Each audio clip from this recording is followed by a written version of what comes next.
इटावा में गुरुवार को दांदरपुर गांव में जमकर बवाल मचा। कहानी में ट्विस्ट तब आया जब दोनों कथावाचकों पर ही पुलिस ने एफआईआर दर्ज कर ली। इन सब के बीच बकेवर थाने का घेराव करने के लिए पहुंच गई एक भीड़। थाने पर पुलिस इस भीड़ को समझाने की कोशिश करती है, लेकिन बाद में ब्राह्मणों के गांव की ओर ये भीड़ कूच कर देती है, जहां मुकुटमणि यादव और संत सिंह यादव नाम के कथावाचकों के साथ अमानवीय कृत्य हुआ था। उस दांदरपुर गांव की तरफ भीड़ पहुंच जाती है। पुलिस भीड़ को बाहर ही रोकने की कोशिश करती नजर आती है। इस दौरान पुलिस और भीड़ के बीच जो कुछ हुआ, तस्वीरें आप देख सकते हैं।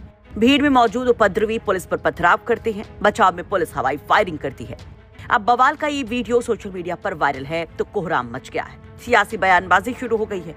सपा इसे बीजेपी प्रायोजित बताती है तो बीजेपी सपाइयों का काम। इन सब के केंद्र में होता है एक नाम, गगन यादव। आरोप है कि गगन यादव के कहने पर ही अहीर रेजिमेंट ने दांदरपुर गांव में तांडव मचाया। गगन यादव के सोशल मीडिया पर कई तस्वीरें वायरल हो रही हैं। सपा सुप्रीमो अखिलेश यादव के साथ की कई तस्वीरें लोग अब साझा कर रहे हैं। कुछ तस्वीरें खुद गगन यादव ने अपने सोशल मीडिया प्लेटफॉर्म पर भी शेयर की थी। वहीं अब गगन यादव की बीजेपी नेताओं और बीजेपी दफ्तर की तस्वीरें भी सामने आ रही हैं और लोग सोशल मीडिया पर जमकर इन तस्वीरों को शेयर कर तमाम तरह के कमेंट्स कर रहे हैं। बीजेपी नेता और समर्थक गगन यादव को सपाई बता रहे हैं, जिसका खंडन खुद सपा सुप्रीमो भी कर चुके हैं, तो वहीं सपा के लोग गगन यादव को बीजेपी का बता रहे हैं। अब सवाल है कि आखिर क्या है गगन यादव का पॉलिटिकल कनेक्शन? किस पार्टी से जुड़ा है गगन यादव? क्या इस जातीय संघर्ष में है कोई बड़ी सियासी साजिश? इन कई सवालों के बीच गगन यादव का क्या है बड़ा बयान। गगन यादव ने एक्स पर पोस्ट कर लिखा, आज देश की सबसे बड़ी 3 राजनीतिक पार्टियां भाजपा, कांग्रेस, सपा। मेरे पास किस राजनीतिक दल की सदस्यता है? किसी की नहीं। मैं किस संगठन का हिस्सा हूँ? आरएसएस, आईआरओ का।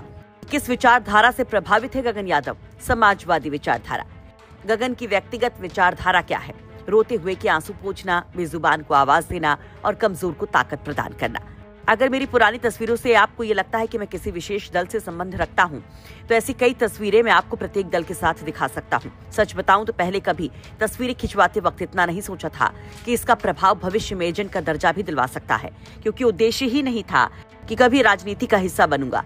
लेकिन कोई बात नहीं साथियों, मैं ऐसी तमाम चुनौतियों का सामना करने के लिए अब तैयार हूँ। आपको बता दें कि गगन यादव इंडियन रिफॉर्म्स नामक संस्था के फाउंडर और प्रेसिडेंट हैं।